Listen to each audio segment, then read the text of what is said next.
Bem, pessoal, já faz um bom tempo que eu não tenho gravado nenhum vídeo falando de algum livro, dando alguma sugestão. E hoje eu gostaria de retornar falando sobre um livro de homilética de pregação, lançado pela editora Fiel no ano de 2008. E o título do livro é Pregação Pura e Simples, e o autor é Stuart Ollett. Eu vou utilizar o tablet devido ao livro que eu li está em PDF, pois está esgotado na editora Fiel, o livro Pregação Pura e Simples, e ele também é disponível de forma gratuita pelo Ministério Fiel. Esse livro ele é dividido em 3 partes, ele tem 160 páginas. A primeira parte vai tratar sobre o que é a pregação, a segunda parte vai tratar sobre o que torna a pregação excelente, e a terceira e última parte, Stuart Ollett ele vai sugerir um método para você preparar o seu sermão.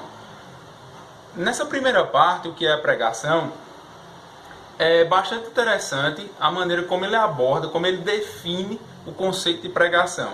Ele vai buscar na Escritura o que é pregação. Para tanto, ele utiliza de 4 verbos gregos para definir o que é ou o que seja a pregação. O primeiro verbo que ele utiliza para demonstrar o que é pregação é kerusso, ou proclamação. Ele vai dizer que a pregação ela é uma proclamação, ou seja, ela transmite fielmente a mensagem, neste caso, a mensagem de Deus. A segunda palavra que ele utiliza para definir pregação é evangelizar, ou é o evangelismo. Então ele vai mostrar que a pregação ela também tem uma característica evangelística. A terceira palavra, ou o terceiro verbo que ele utiliza para definir o que seja pregação é o verbo marturéio, que significa testemunhar ou dar testemunho. Ele deixa bem claro que testemunhar nesse caso não é um testemunho subjetivo, mas sim é testemunhar de forma objetiva, é apresentar fatos, é apresentar acontecimentos. E a última palavra, o último verbo que ele vai utilizar para definir o que é pregação é o verbo didasco, ou ensinar, ou didate, ensino.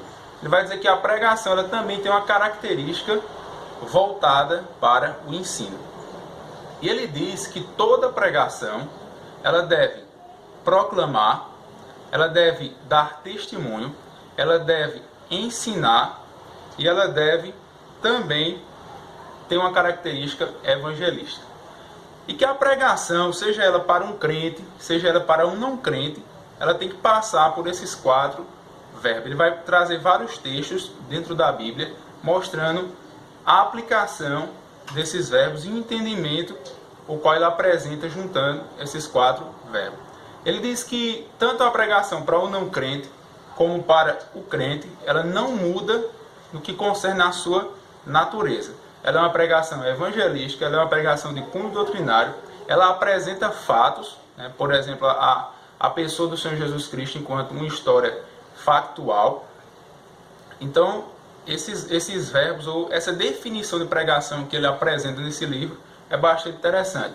Você pode, já na primeira parte, né, ver um pouco como é que ele conceitua a pregação. Vale a pena você ler essa primeira parte e ver essa ideia, esses argumentos que ele apresenta no seu livro. Uma outra coisa também que ele deixa claro é que a pregação ela não é diferente das questões doutrinárias. Toda pregação ela deve ser embasada em doutrina. Ela deve ser uma pregação que tenha por base conhecimentos doutrinários. Essa é a primeira parte do livro, o qual ele aborda. Na segunda parte, como nós podemos observar, ele vai tratar sobre o sermão em si, ou o que torna a pregação excelente.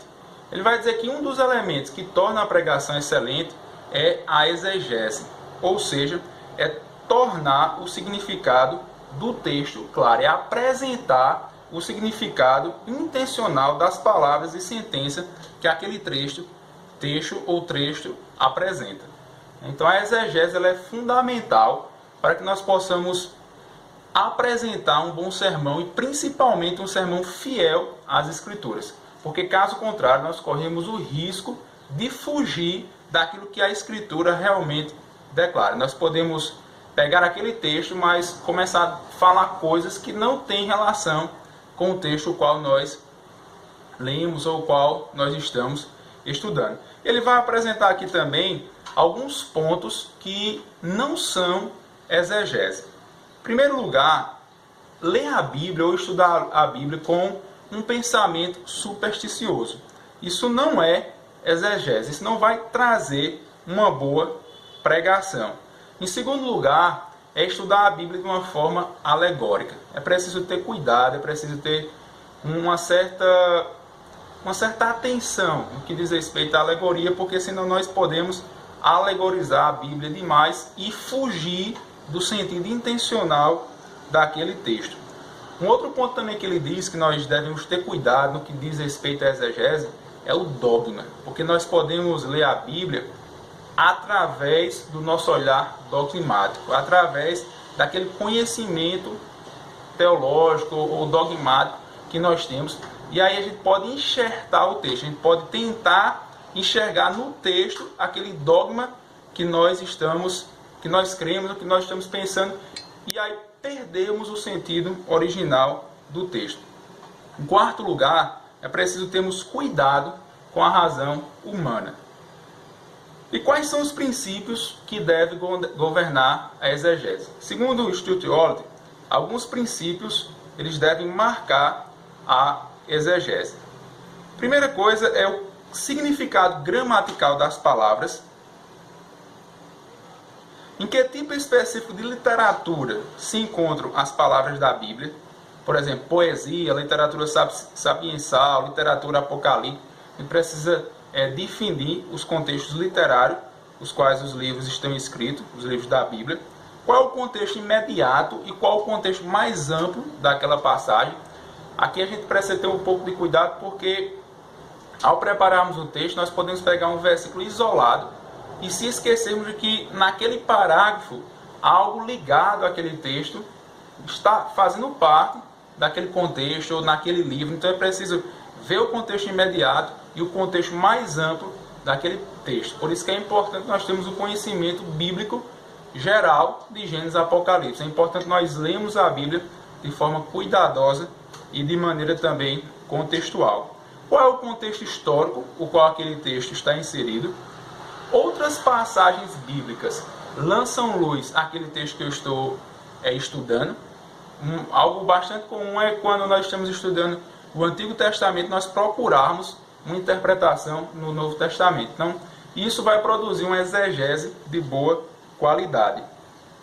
De que maneira essa passagem aponta para Cristo? É importante que nós tenhamos o entendimento de que Cristo ele está presente de Gênesis a Apocalipse. E aí Stuart Hall vai dizer que uma boa exegese procura encontrar Cristo no texto bíblico. O que podemos fazer para sermos melhores exegetas? Aprimorar nosso conhecimento bíblico. Podemos ler, ou seja, desenvolver nossa leitura, adquirirmos bons comentários bíblicos, adquirirmos enciclopédia bíblica, dicionário bíblico, concordância, softwares bíblicos que ajudem no nosso estudo, teologias sistemáticas, todo aquele material que possa nos dar um suporte no que concerne a nossa pregação. Podemos desenvolver habilidades que nos ajudarão a entender o texto, como, por exemplo, aprender o grego, aprender o hebraico, aprender a lidar melhor com as questões exegéticas e hermenêutica. Então, esse é o primeiro capítulo da segunda parte, onde ele vai defender que para uma boa pregação é necessário desenvolver uma boa exegese. O segundo capítulo vai mostrar que toda pregação ela tem que ter um conteúdo doutrinário. Ela não pode ser vazio de teologia, ela não pode ser vazia de doutrina. Eu não vou me estender muito aqui no que ele apresenta no livro dele, mas vocês podem estar adquirindo e ver o que ele apresenta no que concerne às questões doutrinárias.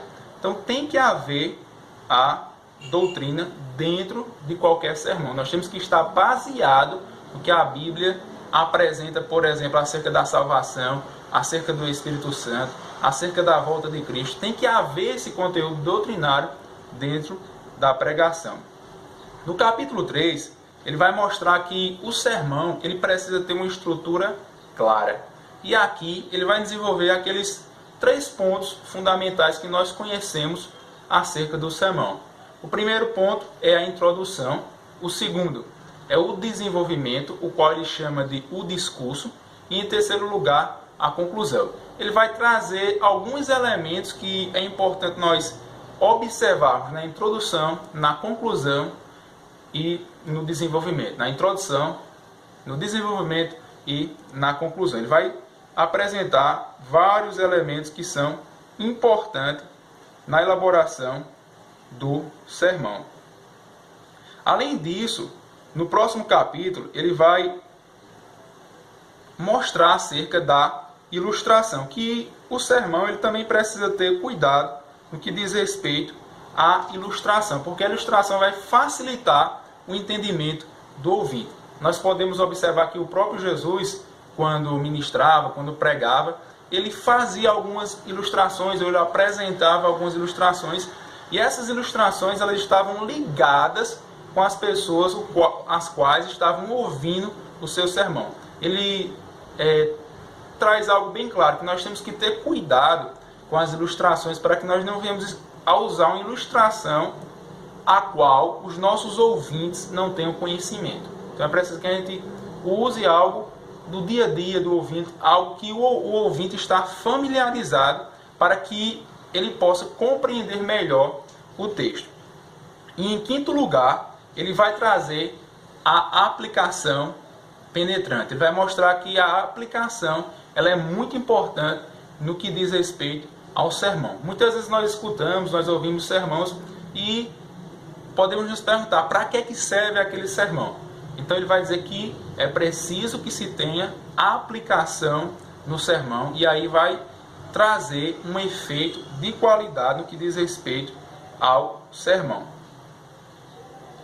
Além da importância da aplicação no sermão, ele vai mostrar, concluindo aquilo que marca uma pregação de qualidade, um sermão excelente, ele vai falar sobre a pregação eficiente.